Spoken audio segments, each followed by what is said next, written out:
Good evening, dear friend. My name is Mr. James Candlelight, and I'm so pleased to share this evening with you. Tonight, we travel to a small village in the French countryside where cobblestone streets wind between old stone houses and where every morning begins with the smell of fresh bread. We will visit the bakery of Monsieur Jules Beaumont, who at 92 years old has been baking bread for 75 years. His baguettes are legendary. His croissants are works of art. People drive from neighboring towns just to taste what his hands create. But Jules is developing Alzheimer's disease. His memory is fading like morning mist. He forgets names, dates, conversations, and yet, remarkably, his hands remember, his body remembers, even when his mind cannot recall the recipe he's used for decades. His fingers know exactly how much flour, how much water, how long to knead when the bread is ready. This is a story about memory that lives deeper than thought, about knowledge that resides in the body, in the heart, in the soul, about how the most important things we know cannot be forgotten because they're written not in our minds, but in our very being. Before we step into Jules's warm bakery, let us prepare with deep relaxation so we can understand what he teaches through his gentle forgetting and profound remembering. Settle in now. Get comfortable. Breathe in the warmth. Let's begin. Imagine yourself walking down a narrow street in a French village at dawn. The air is cool and fresh. The sky is just beginning to lighten. And from somewhere nearby comes the most wonderful smell, bread baking. I'm going to count down from 10 to 1, and with each number, you will follow that smell closer to its source, deeper into relaxation, warmer into comfort. 10. Feel the cobblestones beneath your feet, uneven, ancient, worn smooth by centuries. Each step is supported. Each step takes you toward warmth and nourishment. Let yourself be drawn forward. Follow the smell home. 9. Notice your body. Where are you holding tension? Perhaps in your jaw, your shoulders, your hands. Imagine warm dough in your hands. Soft, yielding, warm.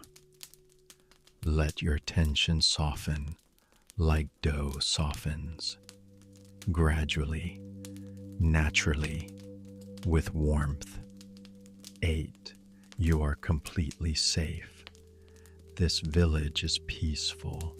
This bakery is welcoming. My voice guides you, but so does the smell of bread. So does the promise of warmth. Trust your senses. Trust your body. Trust this journey. 7. Thoughts rise like yeast in dough. Some bubble to the surface. Some stay deep inside. You don't need to control them. You don't need to understand them. Just let them rise naturally. Let them expand. Let them be. 6. This moment is yours. This rest is necessary. You've been working so hard, thinking so much, remembering so many things. But tonight, you can forget. You can let your body remember for you. You can rest your mind and trust your deeper wisdom. 5. Peace lives in you, like warmth lives in bread. Not on the surface, but deep inside. The crust may cool, but the center stays warm for hours. That's you, cool and capable on the outside, warm and alive on the inside. 4. Breathe in gratitude for bread, for warmth, for nourishment, for the bakers who wake before dawn, for the hands that know without thinking, for the wisdom that lives in the body deeper than memory. 3. You can see it now. A small bakery, warm light glowing in the windows. The smell is stronger here. Bread, butter, sugar, home. This is where we're going. This is where wisdom waits. 2. Your body is so heavy now, so relaxed, like dough that's been kneaded perfectly. Soft, warm, ready to rest, ready to rise. Let yourself rest now. Let yourself be held. 1. Push open the door. A bell chimes. Warmth embraces you. As the story unfolds, you will meet Jules and learn what his hands remember. You are welcome. You are home. You are nourished. And now we enter the bakery where memory lives in the hands. The bakery is exactly what you'd hope a French village bakery would be. Small, warm, filled with the smell of baking bread, shelves lined with baguettes, round loaves, pastries glistening with butter and sugar. A glass case displays croissants, pain au chocolat, tarts with fruit arranged like flowers. The walls are old stone, the floor worn tile. There's a small cafe area with 3 tables where locals sit drinking coffee and reading newspapers. Behind the counters, the oven, a massive brick affair that's been here for over 100 years. And in front of the oven, working the dough, is Monsieur Jules Beaumont. He's 92, but still strong in his arms and shoulders. His hair is completely white, his face deeply lined. He wears a white apron dusted with flour, and his hands, gnarled with age but still capable, work the dough with practiced rhythm. A younger woman, his granddaughter, you'll learn, works beside him, preparing pastries. She looks up as you enter and smiles. Bonjour, welcome. Please sit. I'll bring you coffee and something fresh from the oven. You sit at one of the small tables, and she brings you coffee in a thick ceramic cup and a croissant that's still warm, the butter visible in its countless layers. It's possibly the best thing you've ever tasted. Mon Dieu, Jules has outdone himself again, says an elderly man at the next table. Every day for 50 years, I've eaten his bread, and every day it's perfect. The woman behind the counter, Jules' granddaughter, smiles, but there's sadness in it. After a while, Jules comes out from behind the counter, wiping his hands on his apron. He moves to your table and sits down heavily in the chair across from you. Bonjour, he says. His French accent is thick, but his English is clear. I am Jules. This is my bakery, though sometimes he pauses confused. Sometimes I forget it is mine. Marie has to remind me. Marie, his granddaughter, approaches gently. Grand-père, this is a new customer. They came to taste your bread. Ah, oui, the bread. Jules's face lights up. Did you like it? It was perfect. You say, honestly. He nods, satisfied. Good. That is what matters. The bread must be perfect. He looks down at his hands, turning them over as if seeing them for the first time. These hands, they know. Even when I do not know, they know. Marie touches his shoulder gently. Grand-père, why don't you tell them about the bread, about how you make it? Jules looks at her, confused. Did I not just make bread? You did. But tell them about it, about the recipe. Jules frowns. The recipe. I cannot remember the recipe. It was my father's recipe, and his father's before him, 4 generations. But he taps his head. I forget. The numbers, the measurements, all gone. He holds up his hands. But these remember. Over the next hour, you watch Jules work. Marie explains quietly. He was diagnosed with Alzheimer's 3 years ago. At first, it was small things, misplacing his keys, forgetting appointments, but now, she trails off, watching her grandfather. Now he sometimes forgets my name, forgets which year it is, forgets he owns this bakery.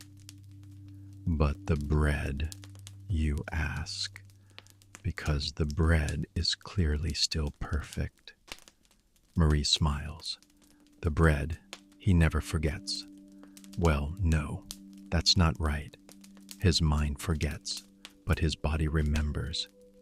It's called procedural memory, the knowledge that lives in the muscles, in the movements, in the doing rather than the thinking. You watch Jules select flour, not measuring, just knowing. Add water, not counting, just feeling. Begin to knead, not following steps, just moving. His hands work with absolute certainty. This much pressure, this rhythm, this duration. He can't tell you what he's doing, Marie says. If you ask him for the recipe, he can't recite it. But if you put dough in his hands, he knows exactly what to do. His body remembers what his mind has forgotten. An old woman enters the bakery. She's clearly a regular. She doesn't even greet anyone, just sits at her usual table. Jules looks up from his work and smiles. Bonjour, madame. He pauses, struggling. Madame. Madame Dubois, the woman says, kindly. We've been neighbors for 40 years, Jules. We, of course, Madame Dubois. But his face shows uncertainty. He doesn't remember. Your usual Madame Dubois? Marie asks, covering for her grandfather. S'il vous plaît. Marie brings her a specific pastry and coffee prepared a specific way. After Madame Dubois leaves, you ask Marie, does he remember the regular customers? No, Marie admits, not their names, not their faces really, but watch. Another regular enters, an middle-aged man in work clothes. Jules looks up and, without being asked, starts preparing something. A sandwich on specific bread with specific fillings. The man sits and Jules brings it to him. For you, monsieur. Perfect as always, Jules. Thank you. After the man sits, Marie whispers, he doesn't remember that man's name, doesn't consciously know what he orders, but his hands remembered. His body knew this person gets this sandwich. It's automatic. It's deeper than thought.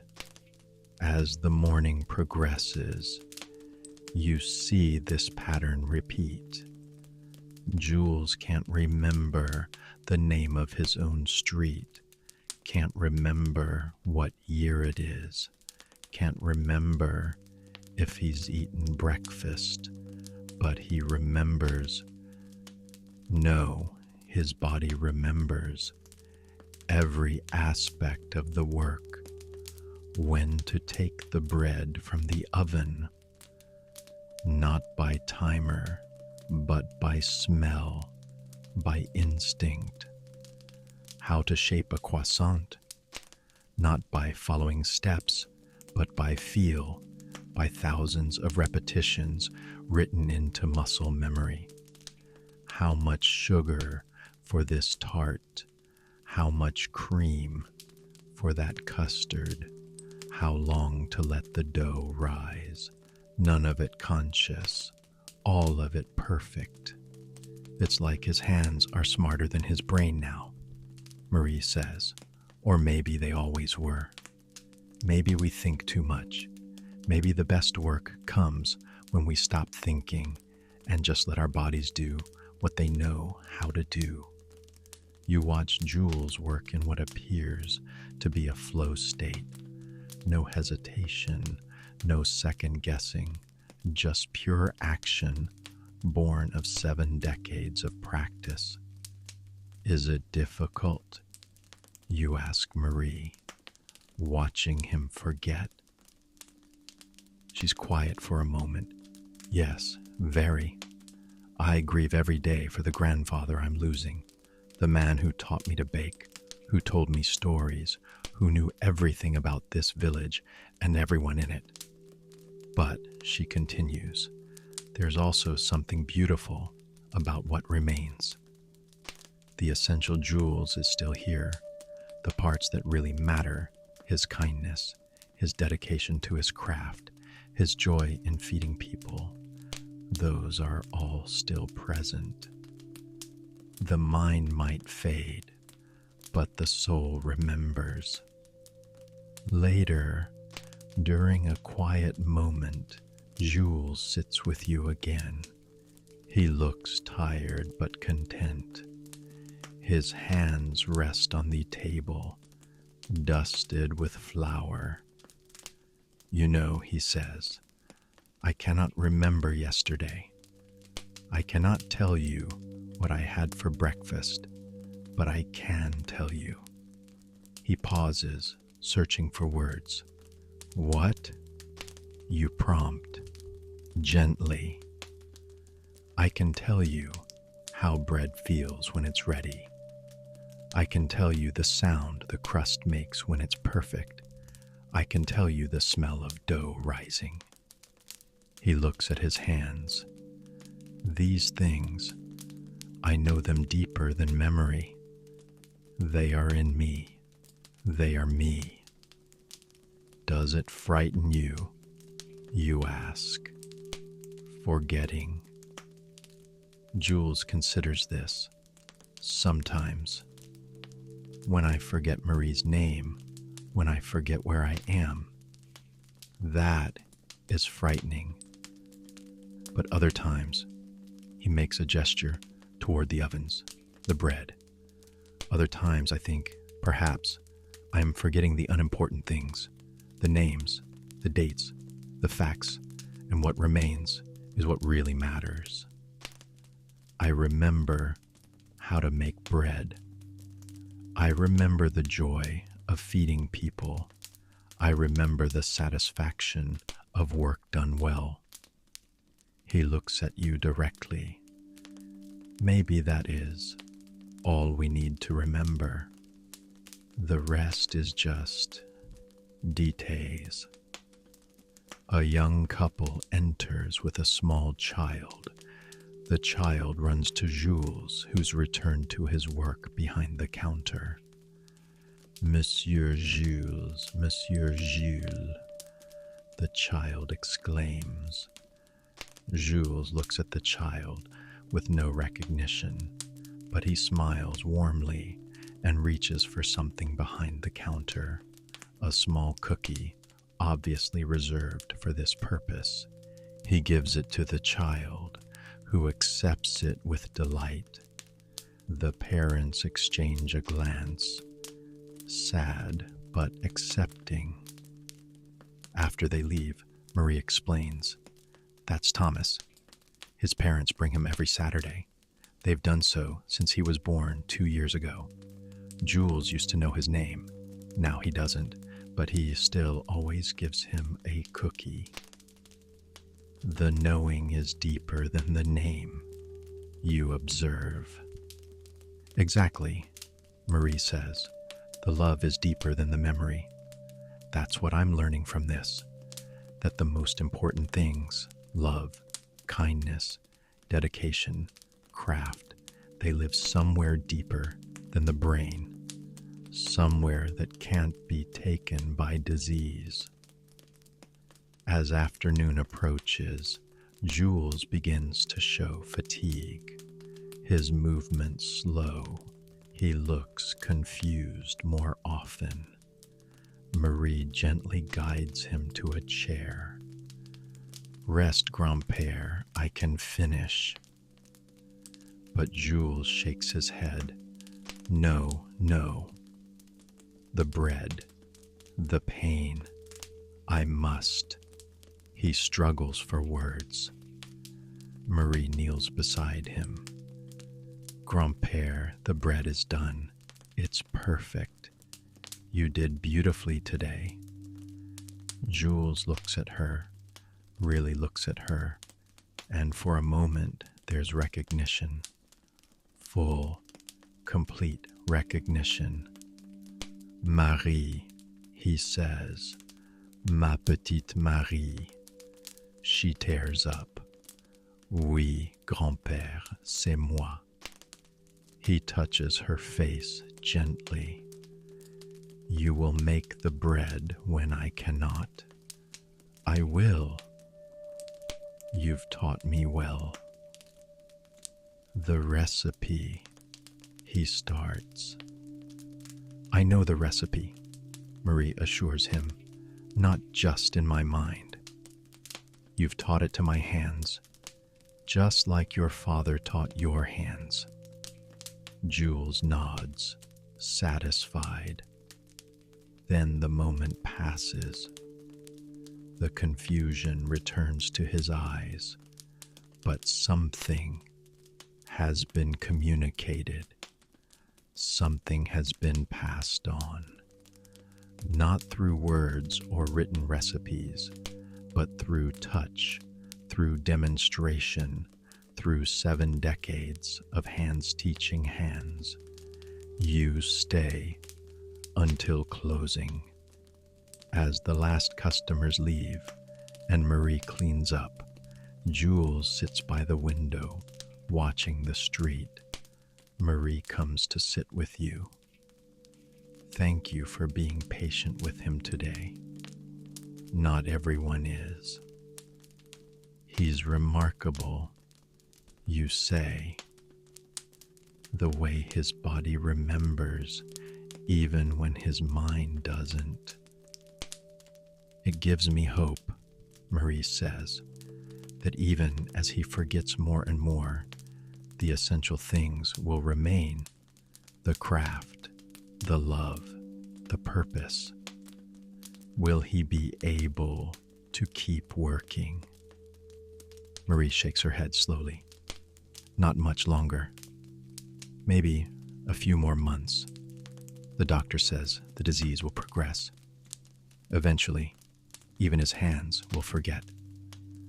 But we'll have this time, these months where he can still do what he loves, where he can still be himself, even without memory. She looks at her grandfather, sitting in the golden afternoon light. And when he can't work anymore, I'll continue. I'll make the bread, the same bread his great-grandfather made. The recipe will live on, even as he forgets it, because it's not just in his head, it's in his hands. And now it's in my hands. And someday, if I'm lucky, it will be in my children's hands. That's the real recipe, not the measurements or the techniques, but the passing of knowledge from hand to hand, from generation to generation, the kind of knowing that can't be written down or forgotten. As you prepare to leave, Jules comes to the door with you. He doesn't remember your name, doesn't remember that you spent the day here, but he smiles warmly and presses something into your hand, a small loaf of bread, still slightly warm. Pour le voyage, he says, for the journey. You thank him, and he nods, satisfied. As you walk away, down the cobblestone street, you turn back to see him, standing in the doorway of his bakery, silhouetted against the warm light from inside. An old man who's forgetting almost everything, except what really matters. Tonight, as you drift towards sleep, think about Jules and his hands that remember. Think about how the most important things we know aren't stored in our minds, but in our bodies. How love becomes a gesture we perform without thinking. How craft becomes something our hands do automatically. How care becomes a reflex deeper than thought. We worry so much about forgetting, about losing our memories, about our minds failing us. But Jules teaches us that what really matters can't be forgotten, because it's not memorized, it's embodied, it's lived, it's practiced until it becomes part of our very cells. Your hands remember how to care for those you love, even when you're tired. Your body remembers how to do the work that matters, even when your mind is elsewhere. Your heart remembers who you are, even when you doubt yourself. These things live deeper than memory. They're written in your bones, in your muscles, in your soul, and they can't be forgotten. They can't be taken away. Even when everything else fades, these remain. Let yourself rest in that knowing now. You are more than your thoughts, more than your memories, more than what you can consciously recall. You're the accumulated wisdom of every moment you've lived, every kindness you've shown, every skill you've practiced, every love you've given, and all of that lives in you, deeper than memory. Even if you forget everything else, that remains. Sleep now, dear friend. Let your mind rest. Your body knows what to do. Your heart knows who you are. Trust that knowing. Trust that deeper wisdom. You are held by something more reliable than memory. You are guided by something wiser than thought. Good night.